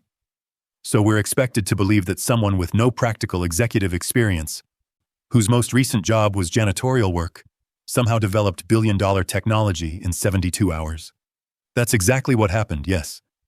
Convenient timing, don't you think? You gain access to systems during an active criminal conspiracy, then suddenly produce revolutionary innovations right when the company needs saving? Reeves turned to face Mildred directly. How do we know you didn't steal this technology? That you weren't working with David Fitzgerald all along? Because I have proof. Mildred's voice was calm but firm. Documented proof dating back years before I ever worked at Spencer Global. Reeves's confident expression flickered. What proof? May I? Mildred looked at the judge, who nodded. She pulled out her own tablet, connecting it to the courtroom's display system. These are academic papers I published under the pseudonym MRJ, Mildred began, pulling up the first document. This paper on polymorphic virus detection was published 5 years ago in the Journal of Advanced Cybersecurity, 3 years before Spencer Global's breach even occurred. She pulled up another document. This one on AI-driven routing optimization was published 4 years ago. Here's another on quantum encryption protocols, published 6 years ago. All of them contain the fundamental concepts that I later implemented at Spencer Global. Reeves stepped forward. Anyone can publish academic papers under a pseudonym. True. Mildred pulled up verification documents. Which is why I have confirmation from each journal's editorial board that MRJ is my registered pseudonym. I used it to avoid bias during peer review. But the papers are mine, published years before I had any connection to Spencer Global. She wasn't done. I also filed 3 patents in my own name, not under pseudonym, before I ever applied to Spencer Global. Patent documents appeared on screen, each stamped with official dates. Patent for adaptive security protocols, filed 4 years ago. Patent for distributed logistics optimization, filed 3 years ago. Patent for real-time threat assessment systems, filed 5 years ago. Roy watched the jury's expressions change from skepticism to interest. But here's the most damning evidence against your theory, Mildred continued, her voice gaining strength. 6 months before the breach occurred, I sent an email to Spencer Global's security team warning about vulnerabilities in their infrastructure. She pulled up an email, clearly dated, showing detailed technical warnings about security gaps. I wasn't working for the company yet. I was completing my graduate work, but I'd studied their public systems architecture and identified weaknesses. I sent this email offering to consult, explaining the risks. Mildred looked at Reeves. They never responded. That email is time-stamped and verified by Spencer Global's own servers. The judge leaned forward. Let me see that email.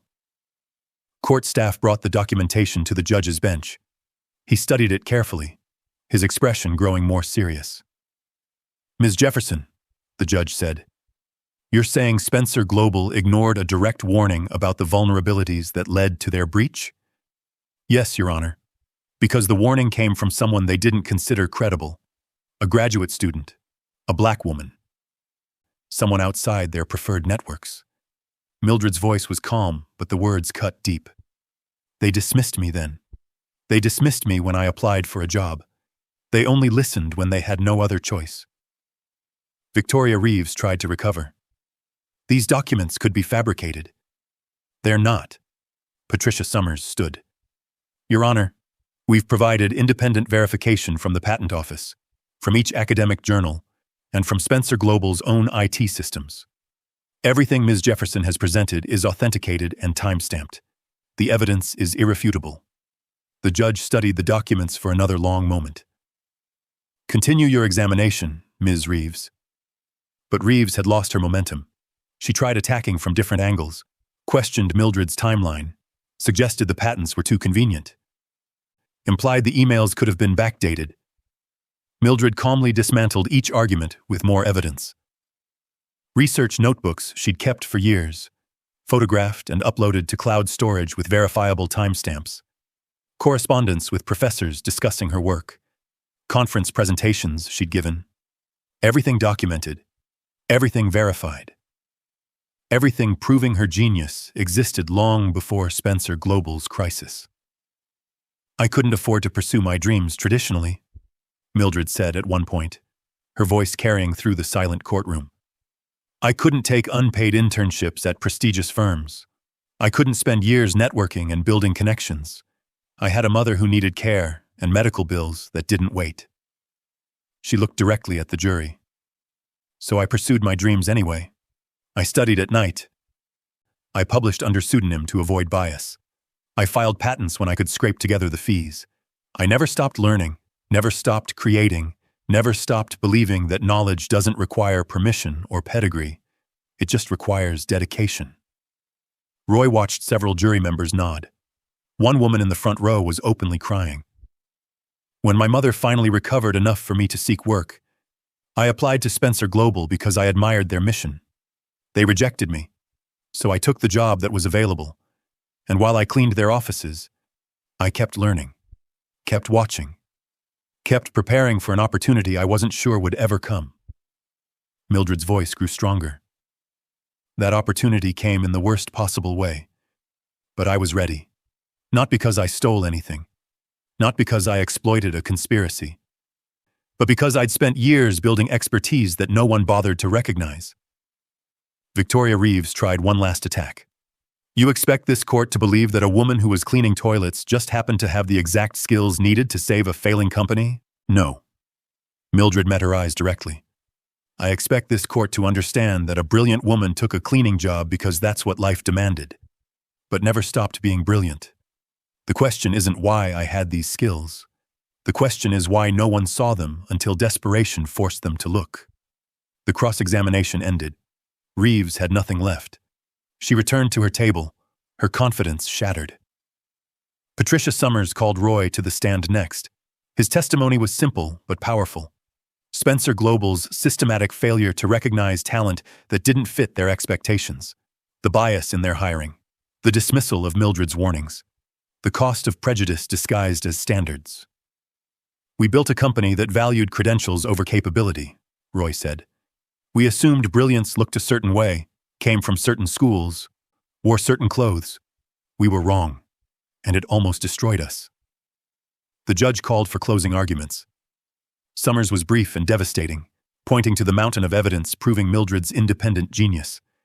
Reeves tried to salvage her case, but her arguments sounded hollow now. The judge didn't even send the jury to deliberate. I've reviewed the evidence, he said, his voice firm. Ms. Jefferson has provided documentation that conclusively proves her innovations were developed independently over many years. The patents filed before her employment at Spencer Global alone would be sufficient. Combined with the academic papers, the warning email, and the verified research documentation, this case is clear. He looked at Quantum Industries' legal team.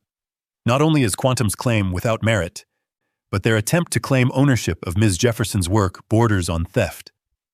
I'm ruling in favor of Spencer Global on all counts. Additionally, I'm referring this matter to federal prosecutors. Quantum Industries' use of industrial espionage to acquire competitor technology, followed by this frivolous lawsuit, suggests criminal conspiracy. The courtroom erupted. Reporters rushed for doors. Quantum's lawyers looked stunned. Roy felt relief crash through him like a wave, but he only had eyes for Mildred.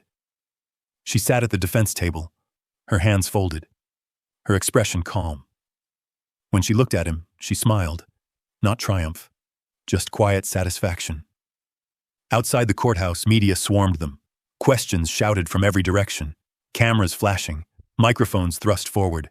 Roy made a brief statement. Today, justice was served. Mildred Jefferson's genius has been vindicated. Spencer Global stands behind her completely. As they pushed through the crowd toward their car, Roy's hand found Mildred's. She squeezed back, and a photographer caught the moment. That photo would appear on the front page of every major publication. CEO and CTO, hands clasped, facing the world together. Within hours, Spencer Global's stock price jumped 23%. Within days, it had doubled. Clients who'd left returned with apologies. New contracts flooded in. Everyone wanted the technology the brilliant CTO had created. Quantum Industries began its collapse the same week. Their stock plummeted as criminal investigations opened. Senior executives resigned. Clients fled. The company that had tried to steal Spencer Global's future destroyed their own instead. 3 weeks after the verdict, Roy found Mildred in her office late at night. She'd been working on expansion plans, preparing for the growth the trial victory had unleashed. You should go home, he said from the doorway. So should you. Mildred leaned back in her chair, stretching. But here we both are. Roy closed the door behind him, moving to sit on the edge of her desk. It's over. Really over. No more lawsuits. No more people questioning your credentials. No more battles to fight. For now. Mildred smiled. There will always be people who doubt me, Roy. That's reality. But today proved I can handle it. You were incredible on that stand. The way you presented your evidence, the way you told your story. Roy shook his head in wonder. You changed minds. I watched the jury go from skeptical to inspired. I just told the truth. Mildred stood, moving to stand in front of him. That I've always been brilliant. The world just needed time to catch up. They were close again, the way they'd been that night in the conference room. But this time, there was no trial hanging over them, no complications to navigate. Just two people who'd fought together and won. I love you, Roy said quietly. I've wanted to say it properly for weeks, without qualifications or apologies. I love you, Mildred Jefferson. Your mind, your strength, your grace under pressure, everything you are. I love you too. Mildred's hands came up to his face. You saw me when no one else would. You defended me when it cost you everything. You believed in me even when you had no reason to. I had every reason to. Now you do. But that first night in the server room, you didn't. You took a leap of faith. Mildred smiled. That's when I started falling for you. When you pulled up that chair and said, "Show me." Roy kissed her then, without hesitation or guilt. She kissed him back, fierce and certain. This wasn't the tentative exploration from before. This was claim and promise and future. When they finally broke apart, both were breathless. What happens now? Mildred asked. Now. Roy smiled. Now we change the world. Together. As partners. As equals. He paused. As whatever we want to be. I want to be yours, Mildred said simply. And I want you to be mine. Deal. They stood in her office as city lights sparkled outside. Two people who'd found each other in the most unlikely circumstances. A CEO who'd learned to see beyond privilege. A genius who'd refused to stay invisible. Together, they'd saved a company. Together, they'd fought injustice.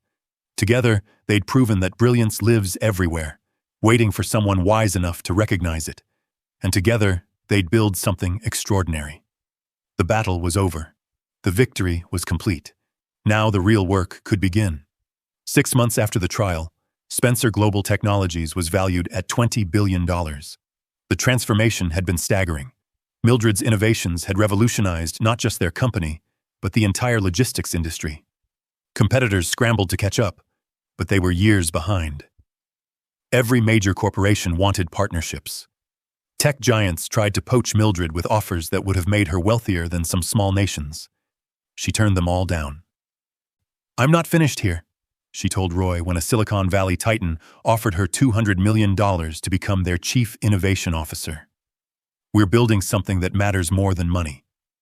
She was right. Spencer Global had become more than a successful company. It had become a movement. Roy stood in the lobby, looking at the wall that had once displayed traditional corporate achievements. Now it showed something different. Photographs of employees who'd started in entry-level positions and risen through merit-based opportunity programs. There was Maria Santos, former receptionist, now director of client relations. James Wu, former mailroom clerk, now senior data analyst. And prominently featured, the woman who'd started it all, Mildred R. Jefferson, former night shift cleaning staff, now CTO and the face of a revolution in how companies recognize talent. The restructuring had been Roy's passion project. Every hiring practice examined. Every bias identified and eliminated. Former cleaning staff were offered training programs in technology, business, and management. Several had already moved into technical positions.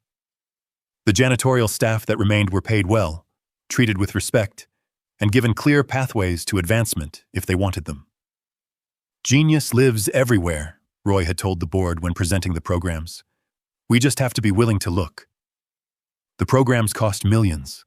They paid for themselves within months as productivity soared and innovation flourished.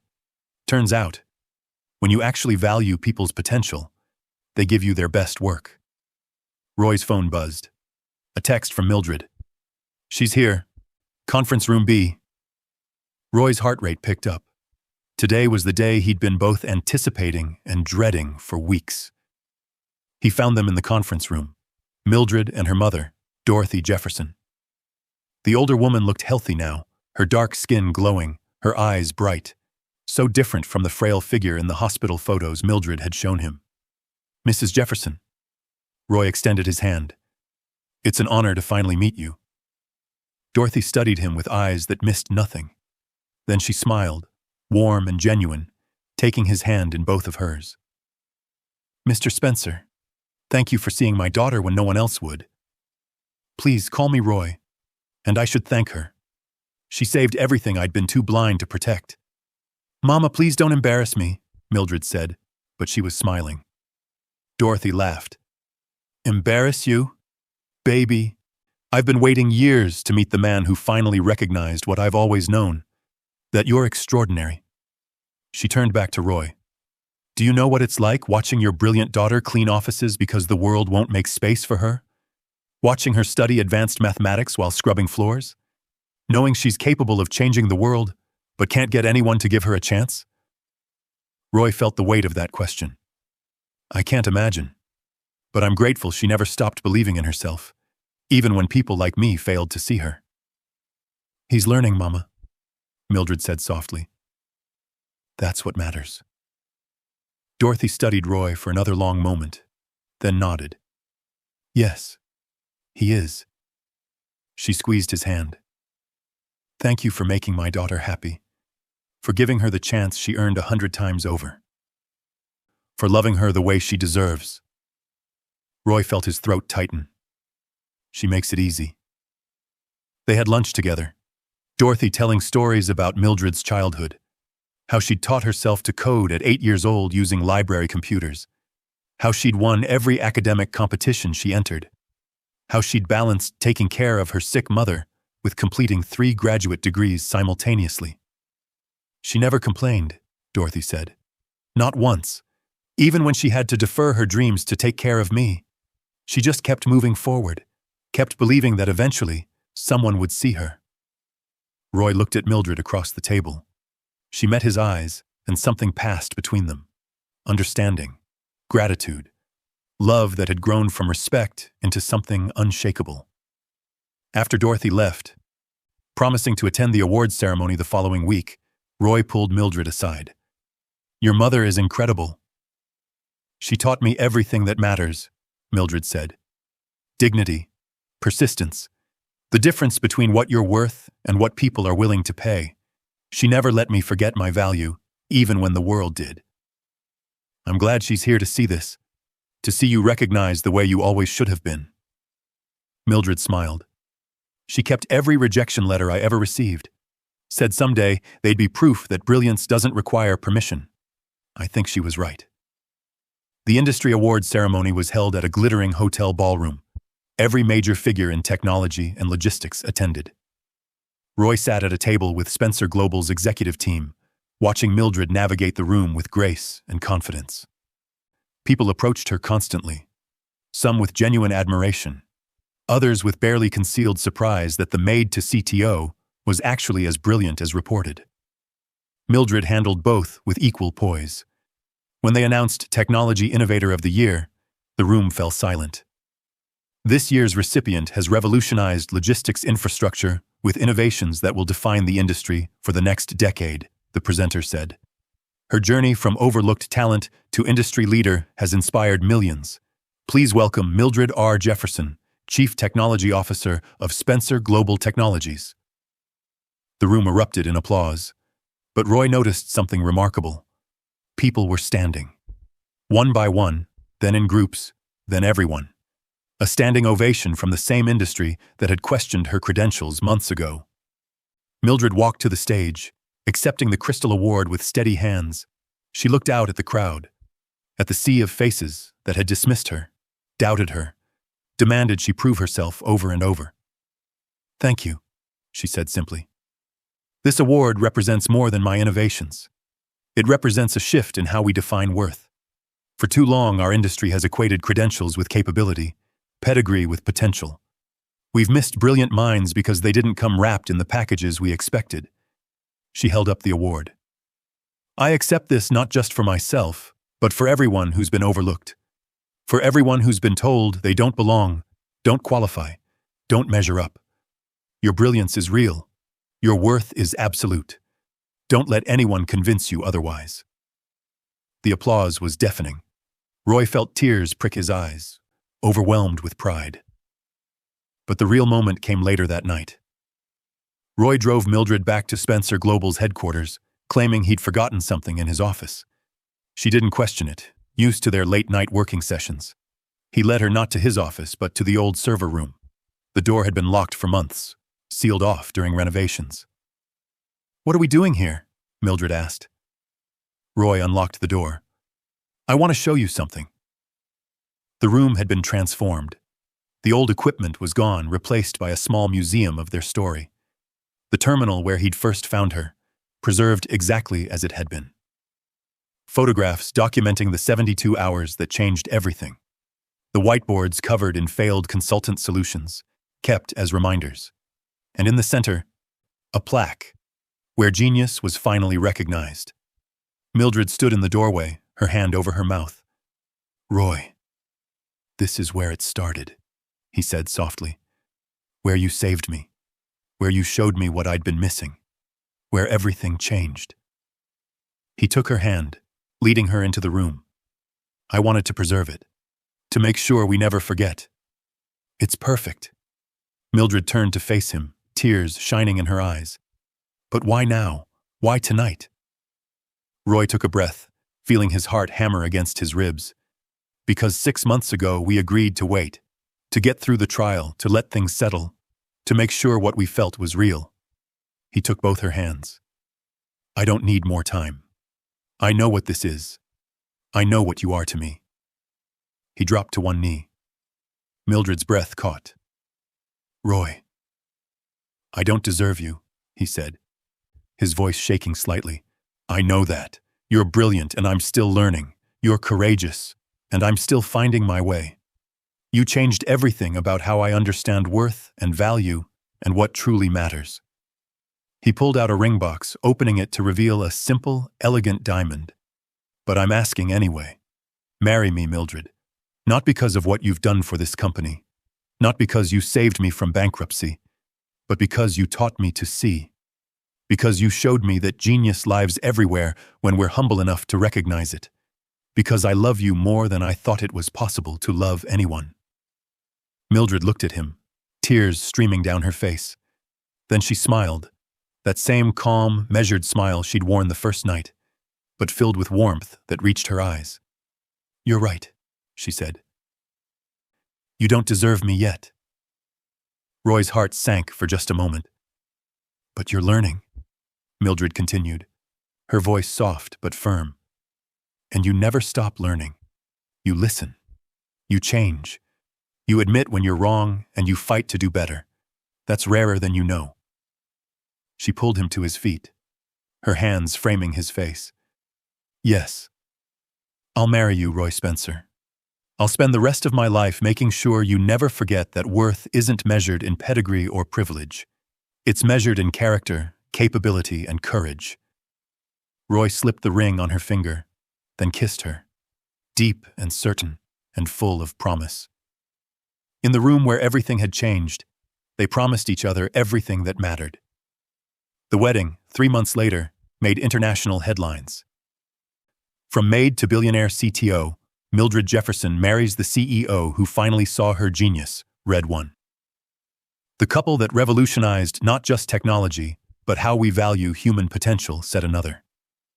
But for Roy and Mildred, the ceremony wasn't about headlines. It was about standing before their families and friends, before Dorothy Jefferson, who cried tears of joy, before the Spencer Global employees who'd become their extended family, and promising to build a life together based on equality, respect, and love. Mildred wore a dress of ivory silk, her natural hair styled in elegant twists adorned with small crystals. She was breathtaking. Roy couldn't take his eyes off her as she walked down the aisle. "I love you," he whispered when she reached him. "I know," she whispered back. "And I love you. Now let's promise to keep changing the world together." They did. 6 months after the wedding, Roy and Mildred stood in their shared office. They'd combined their spaces into one large suite where they worked side by side. Co-CEOs now, equal in title as they'd always been in partnership. The office windows overlooked the city, but Roy's favorite view was the wall behind their desks.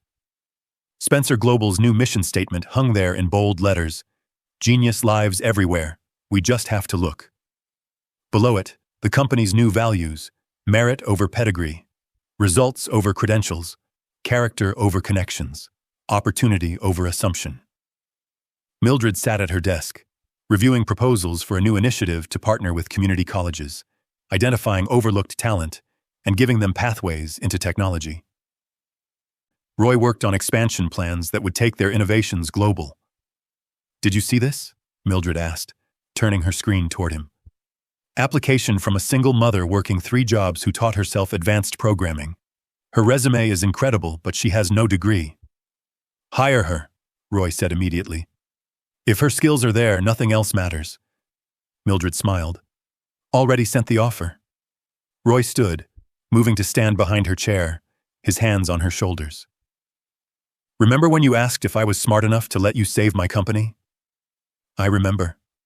Mildred leaned back against him. "Best decision I ever made." He kissed the top of her head. "Well, second best. First was asking you to marry me." Flatterer.